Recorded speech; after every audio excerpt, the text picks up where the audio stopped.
Welcome friends, welcome to part 7 series of fundamental analysis and today we learn about कि किसी भी company में अगर हमें एनालिसिस करना है तो उसका एक स्टैंडर्ड फॉर्मेट है, राइट। स्टैंडर्ड फॉर्मेट हर कोई कंपनी बैलेंस शीट, पीएनएल और कैश फ्लो तो बनाती है। हमें बस उन्हीं चीज़ों से कुछ इंसाइट्स निकालने हैं और कंपनी के कुछ शेयर प्राइस और मार्केट कैपिटलाइजेशन से हमें कुछ इंसाइट्स निकाल रहे हैं और अल्टीमेटली हमारा ऑब्जेक्टिव कंप्लीट हो जाता है।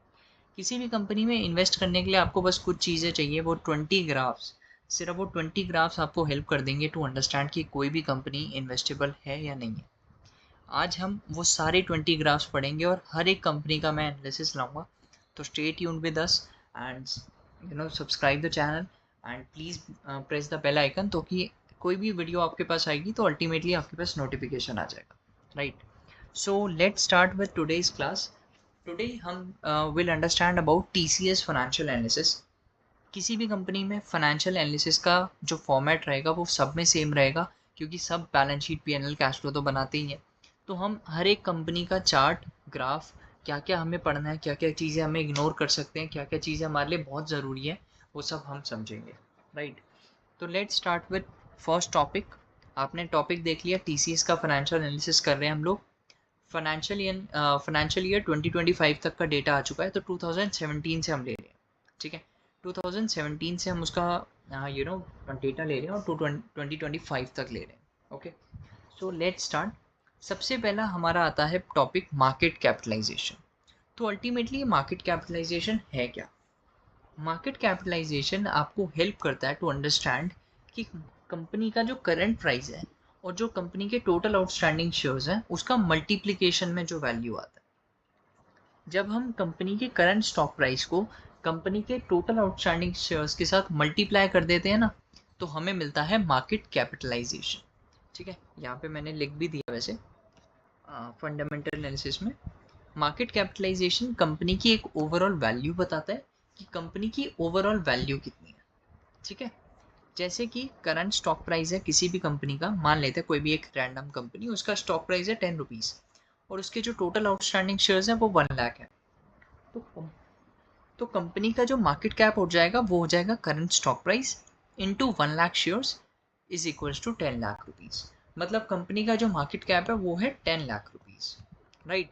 ऐसे ही हमने इस कंपनी में देखते हैं, इस कंपनी का जो ईयर ऑन ईयर बेसिस पे जो मार्केट कैप है वो मिलियन में निकाला हुआ है हमने। अल्टीमेटली 1.28 मिलियन मतलब क्या है? 12 लाख करोड़। अगर हम in terms of Indian currencies के हिसाब से और करोड़ में देखें डेटा, तो 12 लाख करोड़ का मार्केट कैप है अल्टीमेटली। तो 1.28 मिलियन का मतलब है 12 लाख करोड़ का मार्केट है, मार्केट कैप है इसका, राइट। 1.28 मिलियन, या फिर पिछले साल कितना था 2024 में 1.42 मिलियन। तो इस साल डिक्रीज हो गया, लेकिन अगर हम 2017 से देखें अभी तक तो इंक्रीज हुआ है। ईयर ऑन ईयर बेसिस पे अगर आप इसका स्टॉक प्राइस भी देख रहे हो तो फ्लक्चुएटिंग है। 20 में डाउन आया था क्योंकि कोविड का टाइम था, लेकिन फिर 21, 22, 23 में, 24 में हिट अच्छा खासा चला गया था, लेकिन 25 में अब जाके थोड़ा डाउन आया परफॉर्मेंस में, थोड़ा सा हम कह सकते हैं। लेकिन अभी भी अगर हम 2017 से लेके अब तक की कंपैरिजन करें कि अराउंड 17, 18, 19, 20 एंड 5 ईयर्स, 9 ईयर्स का अगर हम देखें, 9 ईयर्स का जो डेटा है हमारे पास, 9 ईयर्स में कंपनी ने काफ़ी इंप्रूवमेंट करा है। 0.24 मिलियन था, मतलब 2,40,000 करोड़ की कंपनी, 2,40,000 करोड़ की कंपनी आज 12 लाख करोड़ की है, मतलब 6 टाइम्स हो गया market cap, right. Although last year से डिक्रीज हुआ है, लेकिन अगर हम ओवरऑल देखें तो मार्केट कैप इंक्रीज हुआ है। अब हम आगे बात करते हैं सेकंड चीज़। हमने हर एक कंपनी के रिपोर्ट के साथ एक पॉइंट भी डाला हुआ है ताकि आपको समझ आ जाए कि ये क्या हमारा ऑब्जेक्टिव है और हमें क्यों इसको यूज़ करना चाहिए। लाइक हमने पहला पॉइंट डाला हुआ है मार्केट कैप के नीचे, we prioritize companies with consistently increasing market capitalization year on year. मतलब हर साल उसका मार्केट कैप इंक्रीज होना चाहिए, हम उस कंपनीज को प्रायोरिटाइज करते हैं। तो आप अपना एक पॉइंट बना सकते हैं कि मार्केट कैप इसका इंक्रीज हो रहा है, डिक्रीज हो रहा है, वो आपका डिसीजन बनेगा, राइट। सेकेंड चीज़ आती है आउटस्टैंडिंग शेयर्स। तो अल्टीमेटली मेरे को कंपनी के आउटस्टैंडिंग शेयर्स भी समझने चाहिए। ये 375, 366, ये 366, 362, ये आउटस्टैंडिंग शेयर्स नहीं है। ये आउटस्टैंडिंग शेयर्स को हमने करोड़ में कन्वर्ट किया हुआ है। ठीक है, मैं आपको एक बार अपना डेटा दिखा देता हूँ। अल्टीमेटली ये इंडिया कंपनी है और इसका मैं मार्केट कैप आपको दिखा देता हूँ, आउटस्टैंडिंग शेयर्स, तो आपको थोड़ा सा आइडिया लग जाएगा इससे। कंपनी के टोटल आउटस्टैंडिंग शेयर्स, हाँ ये, तो टोटल आउटस्टैंडिंग शेयर्स ना बेसिकली आपको एक पूरा नंबर मिलता है, ठीक है, आपको पूरा नंबर मिलता है, लेकिन हमने जस्ट मार्केट कैपिटलाइजेशन ना फिर ऐसा आता है, क्योंकि मार्केट कैप कैसे निकलता है, शेयर प्राइस को जब आप आउटस्टैंडिंग शेयर्स के साथ मल्टीप्लाई करते हो तो मार्केट कैप निकलता है। तो just to convert it in crore, हम लोग जस्ट इसका टोटल आउटस्टैंडिंग शेयर्स नंबर की जगह हम इसको करोड़ में कन्वर्ट कर देते हैं, ताकि हमारा जो मार्केट कैप है वो भी करोड़ में आ जाए। और पीबी रेशो जो है ना वो स्टॉक प्राइस, पी रेशो और पीबी रेशो जो है वो भी आउटस्टैंडिंग शेयर्स की हेल्प से निकलता है, share price outstanding shares in सब का इंटरलिंक्ड है। तो इसीलिए हम लोग किसी भी कंपनी में इन्वेस्ट करने के लिए ये भी देखते हैं। आउटस्टैंडिंग शेयर्स आपको हेल्प करता है टू अंडरस्टैंड, यहाँ पे हमने एक पॉइंट भी ऐड कर दिया है कि we prefer companies with stable outstanding shares indicating lower dilution और स्ट्रॉन्गर शेयर होल्डर वैल्यू। मतलब ज़्यादा कंपनी अपने शेयर्स जो है वो मार्केट में उतारे ना। अगर आप देख रहे हो तो 197 से 362 तक आ गया है, क्योंकि ultimately year on year basis पे तो आपको पैसा चाहिए होता है, तो आपको शेयर्स मार्केट में लॉन्च तो करने पड़ेंगे। लेकिन अगर हम देखें 2019 से, जो कि 375 करोड़ शेयर्स थे और अब वो 362 रह गए, मतलब स्टेक्स जो हैं डाइल्यूट ज़्यादा नहीं हुए हैं, कम हुए हैं। 1.3 करोड़ 13 करोड़ शेयर वापस ले लिए गए हैं कंपनी के थ्रू, 13 करोड़ शेयर्स वापस ले लिए गए हैं, जो कि एक अच्छी चीज़ है, एक अच्छा पॉइंट है, क्योंकि कंपनी का डाइल्यूशन ज़्यादा नहीं होना चाहिए, शेयर होल्डर वैल्यू स्ट्रॉन्गर होनी चाहिए, मतलब प्रमोटर्स के पास ज़्यादा स्टेक्स होने चाहिए, मार्केट में इतना कैपिटलाइजेशन आउटस्टैंडिंग शेयर्स लॉन्च नहीं होने चाहिए, राइट।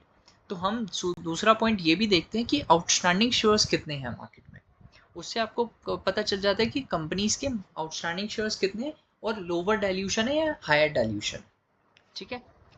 तीसरी चीज़ आती है P ratio and PB ratio. ये दो रेशोज क्या हेल्प करती हैं आपको, तो ये दो रेशोज बेसिकली एक वैल्यूएशन मैट्रिक्स है। पीबी रेशो और पी रेशो बेसिकली क्या है, एक वैल्यूएशन मैट्रिक्स है कि किसी भी कंपनी की वैल्यूएशन कितनी है, मतलब कि किसी भी कंपनी की वैल्यूएशन कितनी है, मार्केट कितना वैल्यू करती है। पी रेशो बेसिकली आपको बताता है कि आपकी अर्निंग्स पे कितना इन्वेस्टर्स हैं विलिंग टू पे। पीबी रेशो आपको बताता है कि आपकी अर्निंग्स पे जो कंपनी कमाती है उसके बेसिस पे कितना आपको वैल्यू करना चाहते हैं। और पीबी रेशो आपकी बुक वैल्यू को कंपैरिजन बताती है कि किसी भी कंपनी की जो बुक वैल्यू है उसको कंपेयर करके बताती है कि कंपनी के assets relative to their book value, उसमें निकलता है हमारा पीबी रेशो। और किसी भी कंपनी की पी रेशो बताती है कि आपकी अर्निंग्स पे कितना इन्वेस्टर्स हैं विलिंग टू पे, राइट। तो पी रेशो और पीबी रेशो जो है वो इंडस्ट्री स्टैंडर्ड्स के हिसाब से 25 से 30 बहुत सही है, बट हर एक कंपनी का अलग होता है। जैसे कि आईटी सेक्टर की कंपनी है टीसीएस, तो उसका जो इंडस्ट्री पी है वो 30.89 है। तो 30.89 मतलब इंडस्ट्री पी है, कि इंडस्ट्री की जितनी भी कंपनीज हैं उसका अगर हम कंपेयर करें तो वो है 30.89 एवरेज। और इसका जो पी रेशो है वो 26.5 है, मतलब ये कंपनी ओवर वैल्यूड नहीं है। पी रेशो को हम जब कंपेयर करते हैं इंडस्ट्री के साथ तो हमें ये चेक करना होता है कि क्या वो ओवर वैल्यूड है या अंडर वैल्यूड है। तो अभी करंट फेज के हिसाब से देखें, इंडस्ट्री पी को कंपेयर करें तो कंपनी अंडर वैल्यूड चल रही है, उसकी जो पी रेशो है। अब हम देखते हैं PB ratio. PB ratio price to book value बताता है, प्राइस टू बुक रेशो। तो अगर हम देखें इंडस्ट्री स्टैंडर्ड्स है 5.23, लेकिन इसका चल रहा है 13.4, मतलब कंपनी बुक वैल्यू के कंपैरिजन में ट्वाइस चल रहा है। लेकिन अगर हम पी रेशो की बात करें तो पी रेशो में अंडर वैल्यू चल रहा है और पीबी रेशो में वो ओवर वैल्यू चल रहा है, ठीक है। तो ये भी आप डिसीजन बना सकते हैं, किसी भी कंपनी में इन्वेस्ट करने के लिए आपको पी रेशो और पीबी रेशो का ज़रूरत होता है, ठीक है। पी रेशो बेसिकली क्या होना चाहिए कि पी रेशो वैल्यूएशन बताता है और पीबी रेशो ग्रोथ पोटेंशियल बताता है, ठीक है। कंपनी की अर्निंग्स पे कितना इन्वेस्टर्स हैं विलिंग टू पे, वो आपको बताएगा पी रेशो। और जो पीबी रेशो है वो आपको बताएगा कि कंपनी के जो एसेट्स हैं relative to its book value वो कैसे हैं, राइट। कंपनी के जो एसेट्स हैं relative to its book value. अब हम देखते हैं फोर्थ चीज, लिक्विडिटी टेस्ट, जो कि अभी तक हम पढ़ते भी आ रहे थे कि current ratio, quick ratio, cash reserve ratio, cash ratio.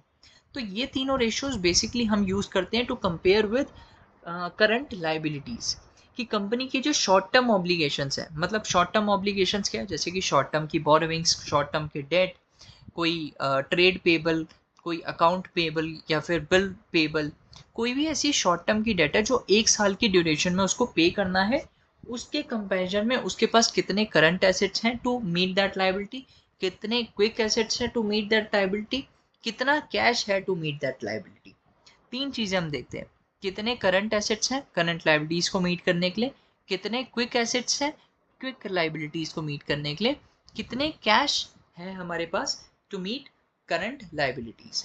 तो अगर हम देखें तो हमने एक पॉइंट डाला हुआ है, we prefer companies with healthy current ratios more than 1.9, मतलब किसी भी कंपनी का 1.9 से अगर ज़्यादा है करंट रेशो तो वो एक हेल्दी कंपनी है। अगर हम देखें तो 2017 से कंपनी की लिक्विडिटी डिक्रीज होती जा रही है, मतलब कंपनी अनेबल टू मीट है it's liabilities. Although 2.3 is good, कि 1.9 से अभी ज़्यादा है तो कंपनी मीट तो कर पा रही है, लेकिन अभी भी उसके लिक्विडिटी अगर हम ईयर ऑन ईयर बेसिस पे देखें तो वो डिक्रीज हो रही है, मतलब कि कंपनी धीरे धीरे अपनी लिक्विडिटी लूज करती जा रही है। लेकिन अभी भी वो इस पोजीशन में है कि उसके करंट एसेट्स ट्वाइस है करंट लायबिलिटीज से, क्योंकि करंट रेशो का फॉर्मूला क्या होता है, current assets upon current liabilities.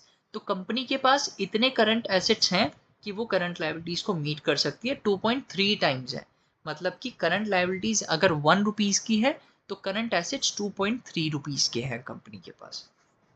अब क्विक रेशो बेसिकली क्या होता है, क्विक रेशो में हम लोग सिर्फ इन्वेंट्रीज को और प्रीपेड एक्सपेंसेस को हटा देते हैं तो हमारे पास बच जाता है क्विक रेशो। अब कंपनी के जो क्विक रेशो है वो सेम है, बिकॉज कंपनी के पास ना तो इन्वेंट्रीज है, क्योंकि ये आईटी सेक्टर कंपनी है तो इन्वेंट्री का मतलब बनता नहीं है। इन्वेंट्री और होती भी है तो बहुत ही लिमिटेड अमाउंट होती है आईटी सेक्टर में, जनरली 5-10 करोड़ की, जो कि इतना फर्क नहीं लाती ग्राफ में, राइट। तो कंपनी की जो क्विक रेशो है वो इसलिए सिमिलर आ रही है करंट रेशो के साथ, क्योंकि कंपनी के पास इन्वेंट्रीज नहीं है, कंपनी के कोई प्रीपेड एक्सपेंसेस नहीं है। प्रीपेड एक्सपेंसेस कौन से होते हैं, जो एडवांस में कंपनी पे कर देती है अगले साल के भी, राइट। अगले साल इन द सेंस कि आज मैं जनवरी में बैठा हूँ और मैंने अगले 2 महीने के प्रीपेड एक्सपेंसेस कर दिए, मतलब अगले 2 महीने के एक्सपेंसेस कर दिए, तो मैंने वो पेमेंट एडवांस में कर दी, तो वो प्रीपेड एक्सपेंसेस को एक्सक्लूड कर दिया जाता है करंट एसेट्स में से। और दूसरी चीज इन्वेंट्रीज, इन्वेंट्रीज क्या होती है, इन्वेंट्रीज मतलब जो प्रोडक्ट जो हमारी फैक्ट्री में माल बन के जो पड़ा हुआ है, जो हमारे वेयर हाउसेस में पड़ा हुआ है, वो इन्वेंट्री होता है।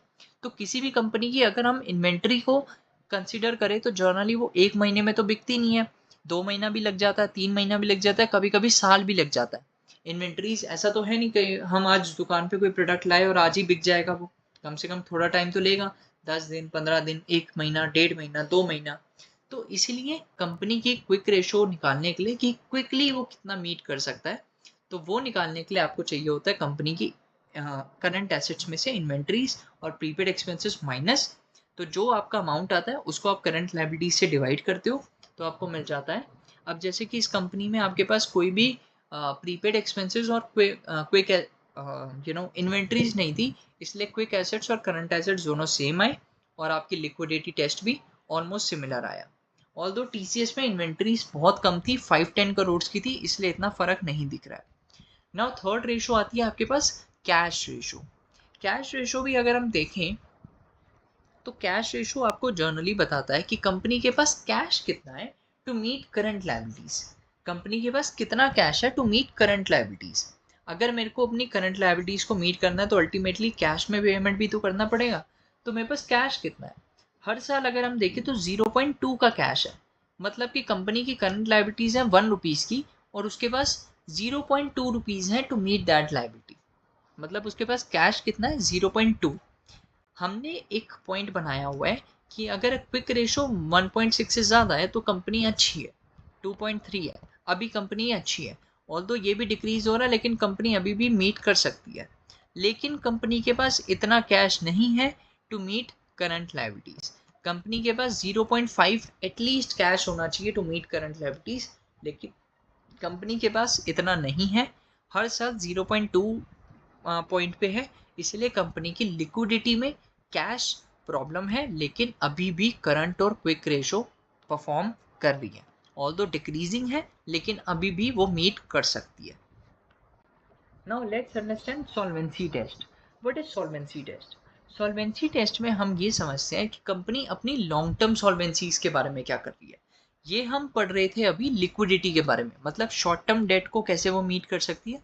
अब हम समझ रहे हैं कि कंपनी अपनी सॉल्वेंसी, मतलब लंबे टाइम के जो डेट है उनसे कैसे निपट रही है और कितना परसेंटेज है, इक्विटी का कितना परसेंटेज है आपके बिजनेस में नॉन करंट और करंट लायबिलिटीज, मतलब आपका ओवरऑल बिजनेस में नॉन करंट का कितना कंट्रीब्यूशन है और करंट लायबिलिटीज का कितना कंट्रीब्यूशन है और इक्विटी का कितना कंट्रीब्यूशन है, राइट।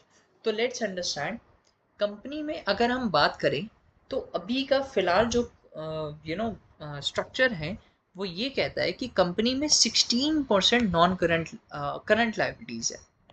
किसी भी बिजनेस में आपकी जो करंट लायबिलिटीज है वो 10 से 20% होनी चाहिए, जो इक्विटी की रेशो में अगर हम कन्वर्ट करें तो।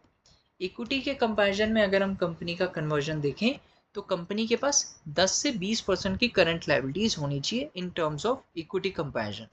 तो कंपनी का 2017 में था 16% और अब आ चुका है 55%, जो कि बहुत हाई है। लाइक कंपनी इक्विटी में 55% सिर्फ करंट लायबिलिटीज का कंट्रीब्यूशन है, मतलब ये बहुत ज़्यादा हाई है। High current liability to equity ratio companies को उनके फाइनेंशियल रिस्क तक पहुंचा देती है, लाइक फाइनेंशियल रिस्क आ जाता है। लेकिन उसके अगर हम दूसरी साइड देखें तो कंपनी के अंदर जो non current liabilities to equity है वो 10 से 20% वो भी होना चाहिए, लेकिन यहाँ पे 11% है, जो कि एक मैनेजेबल है। लाइक 10% के बिल्कुल आसपास चल रही है हर साल। मतलब कंपनी के पास जो शॉर्ट टर्म प्रॉब्लम्स हैं वो ज़्यादा है, शॉर्ट टर्म फाइनेंशियल रिस्क उसके ज़्यादा है as compare to long term financial risk.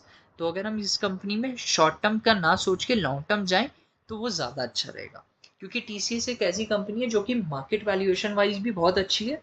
दूसरी चीज़, कंपनी का लॉन्ग टर्म लाइबिलिटीज जो है वो बहुत कम है as compare to short term liabilities, right. फिर हम समझते हैं थोड़ा इक्विटी स्ट्रक्चर के बारे में। इक्विटी स्ट्रक्चर में बहुत सारी चीज़ें आती हैं, जैसे कि आरई जो है वो है रिटेन अर्निंग्स। आरई क्या है? Retained earnings. Equity to total equity मतलब क्या है? इक्विटी स्ट्रक्चर जो शेयर कैपिटल है कंपनी का।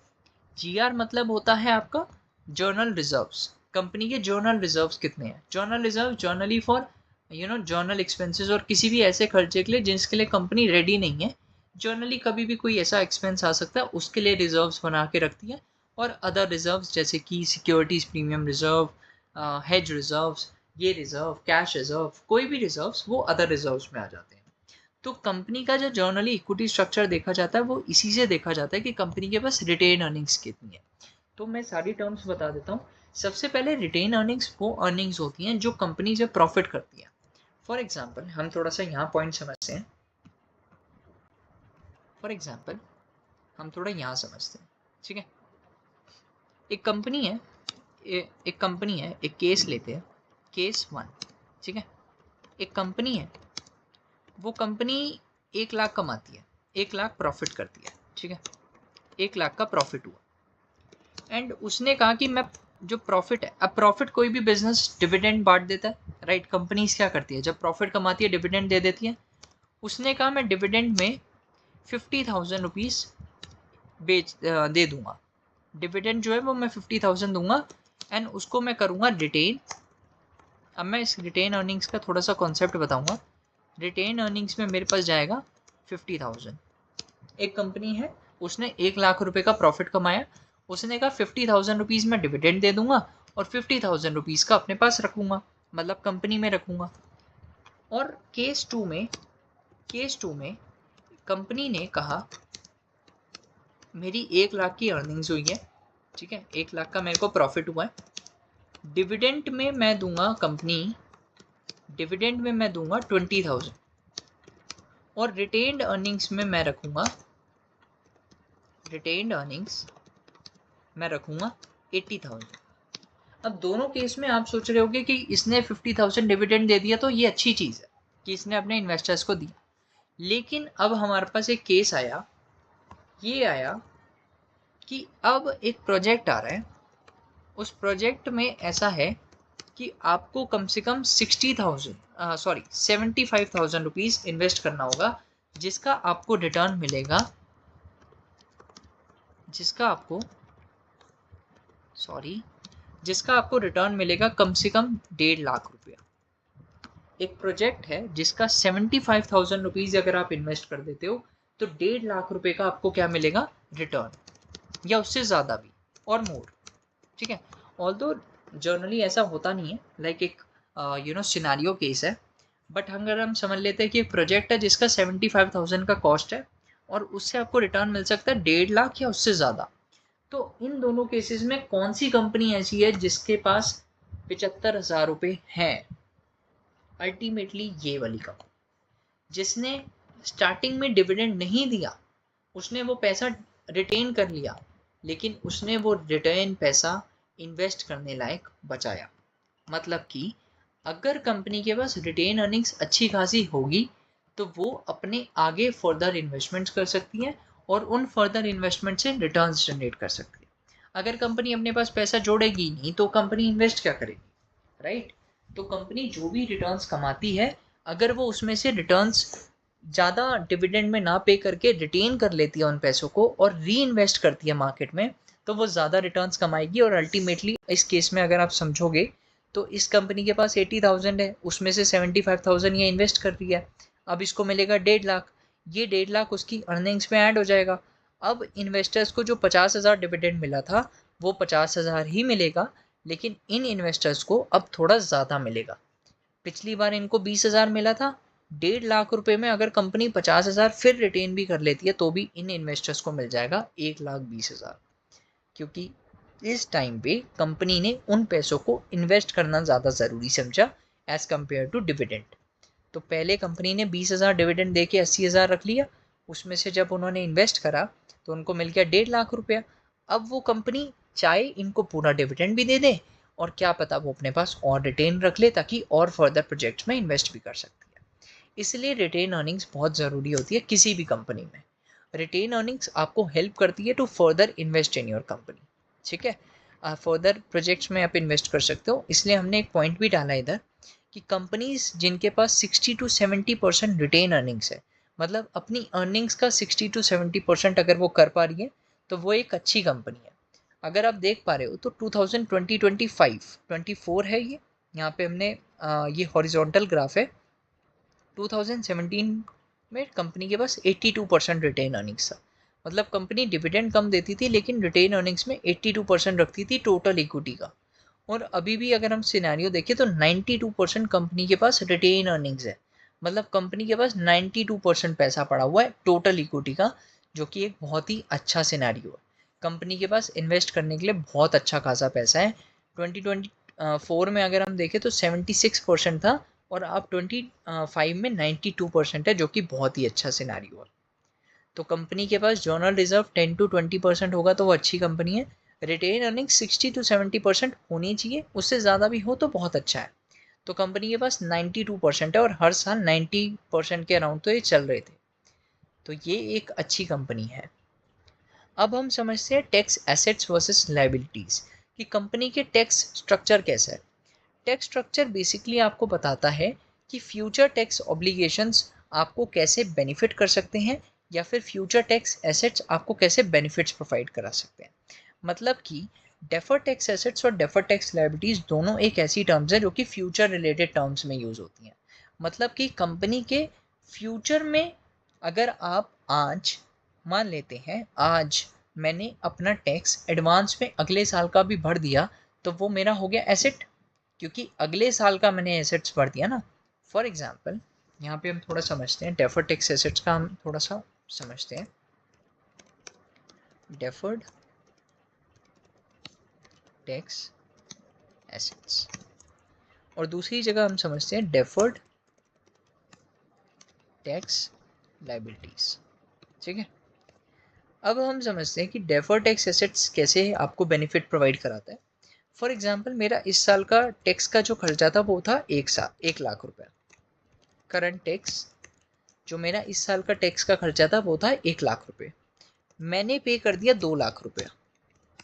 ठीक है, मैंने फाइलिंग करी और मैंने 2 लाख रुपए पे कर दिए। अब मेरा टैक्स जो है इस साल का वो कितना कटेगा, 1 lakh rupees, obviously 1 lakh rupees. और जो बचा हुआ 1 लाख रुपए वो इसी साल कटेगा नहीं, क्योंकि मैंने तो एक्स्ट्रा पे कर रखा है।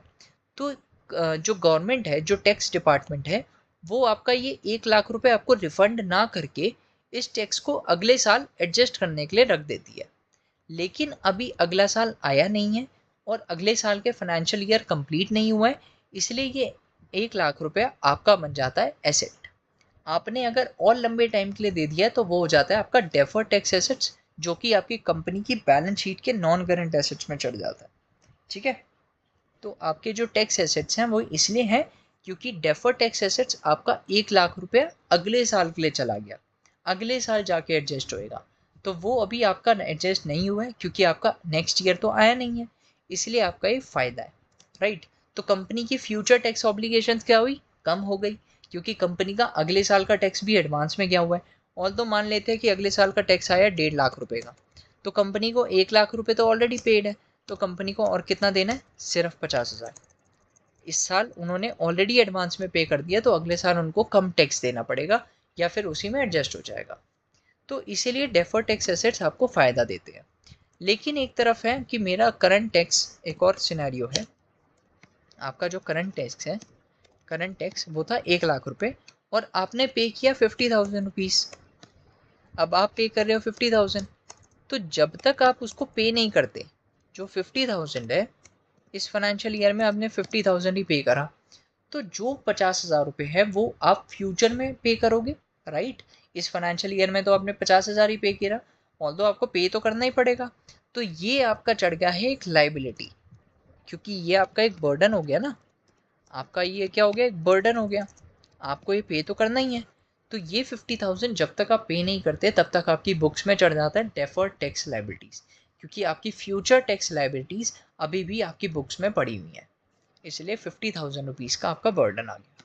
तो कंपनी के पास हम जो प्रेफर करते हैं वो ये होना चाहिए कि कंपनी के जो टैक्स एसेट्स हैं वो ज़्यादा होने चाहिए, मतलब फ्यूचर की डेट ऑब्लिगेशंस आपकी कम होनी चाहिए, टैक्स की ऑब्लिगेशंस आपकी कम होनी चाहिए, ताकि आपको फ्यूचर में पोटेंशियल बेनिफिट्स होते रहें और आप अपनी टैक्स प्लानिंग भी अच्छे से कर सकते हो, राइट।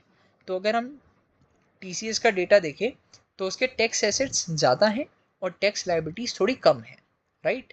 उसकी सिर्फ 1,000 करोड़ की टैक्स लायबिलिटी है, जबकि अगर हम उसके टैक्स एसेट्स देखें तो 3,600 करोड़ के टैक्स एसेट्स है, जो कि बहुत ही अच्छी चीज़ है।